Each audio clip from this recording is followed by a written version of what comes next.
الحمدللہ رب العالمین والصلاة والسلام علی رسول الامین وعلی آلہ واصحابہ اجمعین رب یسر ولا تؤثر وتمم بالخیر رب شرح لی صدری ویسر لی امری واحلل عقدۃ من لسانی ویفقہوا قولی۔ حضرات، جس دین سے میں اور آپ متعلق رکھتے ہیں وہ ایک اسلامی نظام ہے جو انقلابی نظام کہلاتا ہے۔ اسلام زندگی کے ہر گوشے پر محیط ہے۔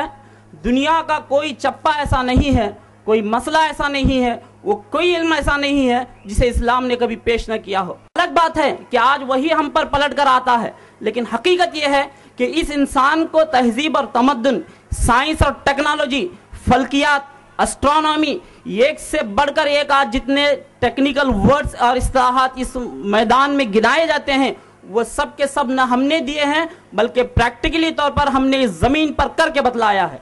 آج اپنے بچوں کو ہم پوچھیں گے کہ ہوائی جہاز کی ایجاد کس نے کی تھی تو فوراً بچہ بولتا ہے رائٹ برادرز نے کی تھی، لیکن معلوم ہونا چاہیے جب 19 میں، جسے آج اسپین کہا جاتا ہے، جب ہماری حکومت تھی تو اس حکومت کے درمیان نہیں ہم نے سائنس اور ٹیکنالوجی کے وہ کارنامے انجام دیے تھے جہاں ہمارا پلین 2 کلومیٹر تک اوپر اڑ کر نیچے گر چکا تھا۔ یہ ہماری ابتدائیں تھی۔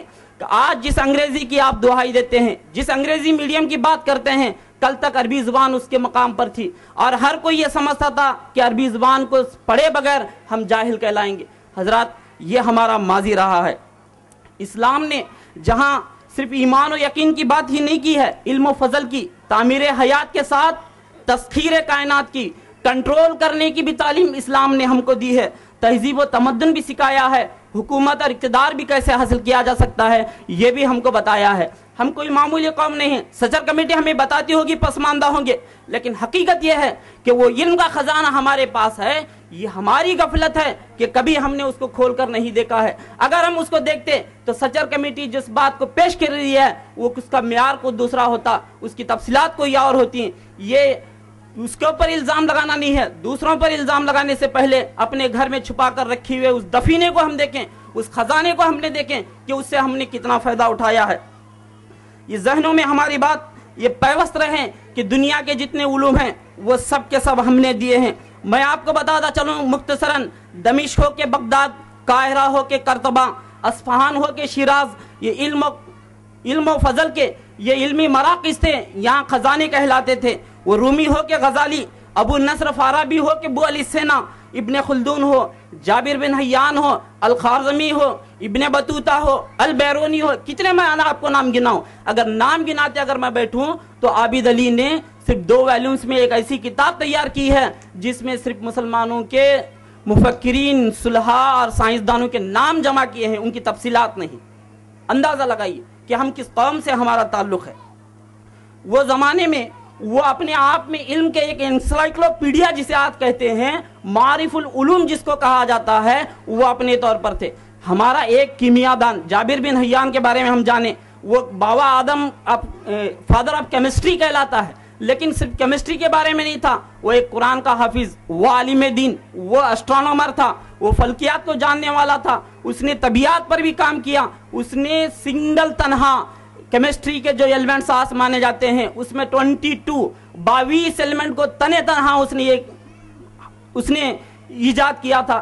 یہ ہمارے کارنامے ہیں۔ ان باتوں کو تمام میں اپنے والدین اور سرپرستوں سے گزارش کرتا ہوں کہ گھروں میں انہیں ڈانٹنے اور ڈپٹنے کے بجائے یہ ہماری جو تاریخ ہے اس تاریخ کا سبق ہم ان کو اگر دیں گے تو وہ نوجوان جو ہماری بات آج نہیں سنتے ہیں، جس سے آج ہمارے اپنے بچوں سے ہم کو گلا ہے، تاریخ کے ان واقعات کو ان کے سامنے پیش کر کے تو دیکھیے، پھر وہ نوجوان آپ کے قدموں کے نیچے کیسے آ جائے گا۔ وہ آپ کی ہر بات ضرور مانے گا۔ اس کو نہیں معلوم کہ میری ماں کیا کہتی ہے، اسے نہیں معلوم کہ میرا باپ کس طرح سے کمائی کماتا ہے۔ وہ سمجھتا ہے کہ مفت میں پیسہ آ رہا ہے اور میرے لیے سب کچھ اچھا چل رہا ہے، لیکن اسے بتائیے کہ یہ پیسہ کتنی محنت سے حاصل کیا جاتا ہے، ایک جچکی کے لیے ماں کتنے درد اٹھاتی ہے، یہ اس کو احساس ہونا چاہیے۔ آج جس ترقی پر یہ ادارہ اپنے آغاز میں کس طرح سے تھا اور آج جس اپنے شباب پر کھڑا ہوا ہے، اس کے ترقی کے جو مرحلے ہیں وہ مرحلے ہمیں بچوں کے سامنے، اپنی قوم کے سامنے پیش کرنا ہوگا۔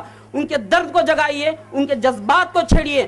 یاد رکھیے، کبھی جذبات اور درد کے اندر کوئی کام ایسا نہیں کیجئے کہ وہ درد مر جائے یا جذبات مردہ ہو جائیں. بالکل پھول کی بیل کی مانند بڑے آسانی کے ساتھ نقش و نگاری جس طرح سے گھر کے سامنے اس کو سجاتے ہیں, بالکل اسی طرح سے نرماگی اور محفوظی کے ساتھ اس کو لے کر اگر چلیں گے تو آپ کی گود کبھی ہمیشہ ہری بھری رہے گی. وہ کبھی آپ کے گھر سے باہر آپ کے اجازت کے بغیر قدم نہیں رکھے گا.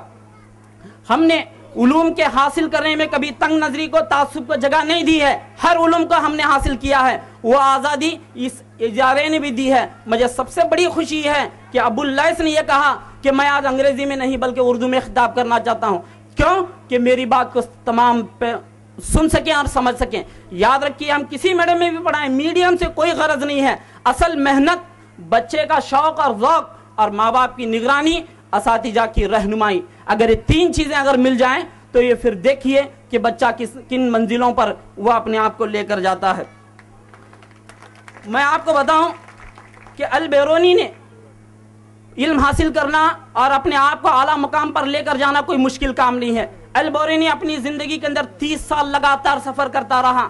اس نے پیدل سفر کرتا رہا, کبھی بحری سفر کو اپنایا. آپ کو معلوم ہونا چاہیے کہ بیک وقت عربی کے ساتھ کئی زبانیں اس نے سیکھی, 121 کتابیں اس نے لکھی. وہ بیک وقت میتھمیٹکس, جغرافی, طبقات الارض, نہ جانے کتنے علوم پر وہ ماہر تھا.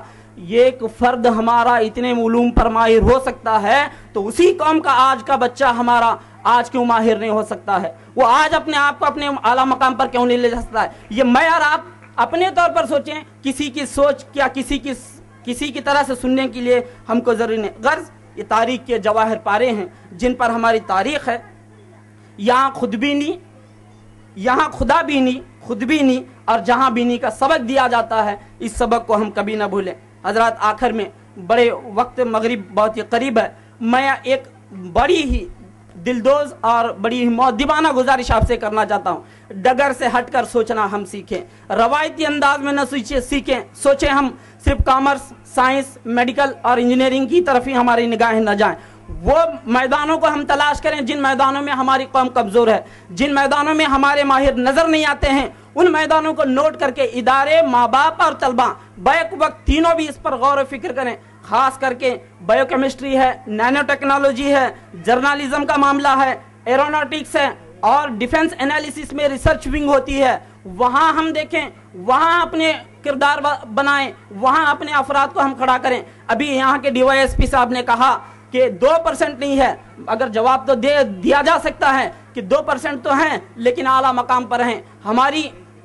ہم کو موقع نہیں ملا ہے. اگر موقع دے کر دیکھیے, 2 کے بجائے 20 اور وہ کام کریں گے کہ ہندوستان کو جو کبھی سونے کی چڑیا کہا گیا تھا وہ اس سے بھی بہتر ہم بنا کر بتلائیں گے. بہرحال میری بات یہ ہے کہ نئے میدانوں کی ہم تلاش کریں اور نئے میدانوں کے اندر ہم اپنے طلباء کو لے جائیں. یہ اب میں خاص کر بٹکل اور مردیشور کے مسلمانوں سے گزارش اس لیے کرتا ہوں کہ یہ نئے میدانوں کی تلاش کے لیے جو معاشی ضرورت ہوتی ہے اس سے آپ بے فکر ہیں. یہ اللہ کا بہت بڑا فضل ہے, ایک نعمت جو خداوندی ہے. اس نعمت خداوندی سے فائدہ اٹھا کر نئے میدانوں میں ہم اپنے بچوں کو تیار کریں, قوم کی ضروریات کو سامنے رکھیں, اسی کے تحت ان کے لیے میدان منتخب کریں. ہمت اور جرأت سے کام لیں. دیکھ لیے اردو شاعری میں غالب کو بہت بدنام کیا جاتا ہے. اس کا ایک شعر مجھے کافی پسند ہے, اسی شعر پر کافی تنقید بھی ہوتی ہے. غالب نے کبھی کہا تھا کہ کیا ضروری ہے سب کو ملے ایک سا جواب, آؤ نہ سیر کریں ہم بھی کوہ طور کی. یہ سمجھا جاتا ہے کہ یہاں غالب نے تنقید کی تھی, نہیں, بلکہ غالب نے وہ خودداری کی بات یہاں کی ہے. موسیٰ علیہ السلام کو کوہ طور پر جانے کے بعد اللہ تعالیٰ نے کہا تھا کہ لا ادری, تم مجھے نہیں دیکھ سکتا. یہ غالب کہتا ہے کہ وہ جواب موسیٰ علیہ السلام کو تھا, وہ مجھے نہیں تھا. میں کوہ طور تک جانے کی ہمت تو کروں پہلے, میں جانے کی ہمت ہی نہیں ہے مجھے میں, تو وہ صلاحیت اگر میں پیدا کر سکوں تو پھر دیکھیے جواب کیا ملتا ہے اللہ تعالیٰ سے, وَأَنْتُمُ الْأَعْلَوْنَ إِن كُنتُم مُؤْمِنِينَ. یہاں وہ جواب ہے, تم مومن تو بن کر دیکھو, پھر دنیا کے نقشے پر میں تم کو ابھار کر بتانا, ایک اعلیٰ سے اعلیٰ مقام دینا, وہ میرا کام ہے, بشرط یہ ہے کہ تم مومن ہو جاؤ. تو حضرات میں یہ بہت ہی مختصراً اپنے بکھرے خیالات کو آپ کے سامنے رکھا ہوں. وقت میرے پاس نہیں ہے ورنہ میں اور بھی آپ کے سامنے باتیں رکھتا. میں اللہ تعالیٰ سے دعا کرتا ہوں کہ میری نئی نسل کے نوجوانوں کو ایک وہ راہ بتلائیں جو اپنی کشتی کو پتوار جو کشتی کو ساحل پر ہی نہ لائے بلکہ جو ڈوب رہے ہیں جو انسانیت اور غرق ہے اس کو بھی بچا کر وہ ساحل پر لانے کی کوشش کریں. وآخر دعوانا الحمدللہ رب العالمین. طبقات اللہ نہ جانے کتنے علوم پر وہ ماہر تھا. یہ ایک فرد ہمارا اتنے علوم پر ماہر ہو سکتا ہے تو اسی قوم کا آج کا بچہ ہمارا آج کیوں ماہر نہیں ہو سکتا ہے؟ وہ آج اپنے آپ کو اپنے اعلیٰ مقام پر کیوں نہیں لے جا سکتا ہے؟ یہ میں اور آپ اپنے طور پر سوچیں. کسی کی سوچ کیا کسی کی طرح سے سننے کے لیے ہم کو ضروری نہیں. غرض یہ تاریخ کے جواہر پارے ہیں جن پر ہماری تاریخ ہے.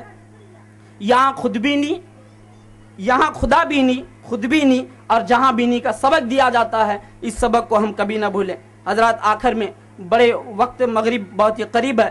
میں ایک بڑی ہی دلدوز اور بڑی ہی مؤدبانہ گزارش آپ سے کرنا چاہتا ہوں. ڈگر سے ہٹ کر سوچنا ہم سیکھیں. روایتی انداز میں نہ سوچیں ہم صرف کامرس سائنس میڈیکل اور انجینئرنگ کی طرف ہی ہماری نگاہیں نہ جائیں. وہ میدانوں کو ہم تلاش کریں جن میدانوں میں ہماری قوم کمزور ہے, جن میدانوں میں ہمارے ماہر نظر نہیں آتے ہیں. ان میدانوں کو نوٹ کر کے ادارے ماں باپ اور طلباء بیک وقت تینوں بھی اس پر غور و فکر کریں. خاص کر کے بایو کیمسٹری ہے, نینو ٹیکنالوجی ہے, جرنالزم کا معاملہ ہے, ایروناٹکس ہے اور ڈیفنس انالیسس میں ریسرچ ونگ ہوتی ہے. وہاں ہم دیکھیں, وہاں اپنے کردار بنائیں, وہاں اپنے افراد کو ہم کھڑا کریں. ابھی یہاں کے ڈی وائی ایس پی صاحب نے کہا کہ 2% نہیں ہے. اگر جواب تو دیا جا سکتا ہے کہ 2% تو ہیں لیکن اعلیٰ مقام پر ہیں. ہم کو موقع نہیں ملا ہے. اگر موقع دے کر دیکھیے 2 کے بجائے 20 اور وہ کام کریں گے کہ ہندوستان کو جو کبھی سونے کی چڑیا کہا گیا تھا وہ اس سے بھی بہتر ہم بنا کر بتلائیں گے. بہرحال میری بات یہ ہے کہ نئے میدانوں کی ہم تلاش کریں اور نئے میدانوں کے اندر ہم اپنے طلباء کو لے جائیں. یہ اب میں خاص کر بٹکل اور مردیشر کے مسلمانوں سے گزارش اس لیے کرتا ہوں کہ یہ نئے میدانوں کی تلاش کے لیے جو معاشی ضرورت ہوتی ہے اس سے آپ بے فکر ہیں. یہ اللہ کا بہت بڑا فضل ہے, ایک نعمت جو خداوندی ہے. اس نعمت خداوندی سے فائدہ اٹھا کر نئے میدانوں میں ہم اپنے بچوں کو تیار کریں, قوم کی ضروریات کو سامنے رکھیں, اسی کے تحت ان کے لیے میدان منتخب کریں. ہمت اور جرأت سے کام لیں. دیکھ لیے اردو شاعری میں غالب کو بہت بدنام کیا جاتا ہے. اس کا ایک شعر مجھے کافی پسند ہے, اسی شعر پر کافی تنقید بھی ہوتی ہے. غالب نے کبھی کہا تھا کہ کیا ضروری ہے سب کو ملے ایک سا جواب, آؤ نہ سیر کریں ہم بھی کوہ طور کی. یہ سمجھا جاتا ہے کہ یہاں غالب نے تنقید کی تھی, نہیں بلکہ غالب نے وہ خودداری کی بات یہاں کی ہے. موسیٰ علیہ السلام کو کوہ طور پر جانے کے بعد اللہ تعالیٰ نے کہا تھا کہ لا ادری تم مجھے نہیں دیکھ سکتا. یہ غالب کہتا ہے کہ وہ جواب موسیٰ علیہ السلام کو تھا, وہ مجھے نہیں تھا.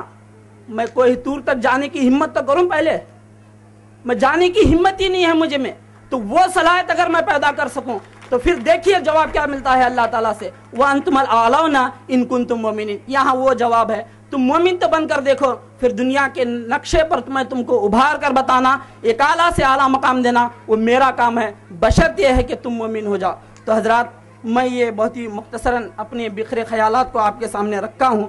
وقت میرے پاس نہیں ہے ورنہ میں اور بھی آپ کے سامنے باتیں رکھتا. میں اللہ تعالیٰ سے دعا کرتا ہوں کہ میری نئی نسل کے نوجوانوں کو ایک وہ راہ بتلائیں جو اپنی کشتی کو ساحل پر ہی نہ لائے بلکہ جو ڈوب رہے ہیں جو انسانیت اور غرق ہے اس کو بھی بچا کر وہ ساحل پر لانے کی کوشش کریں. وآخر دعوانا الحمدللہ رب العالمین.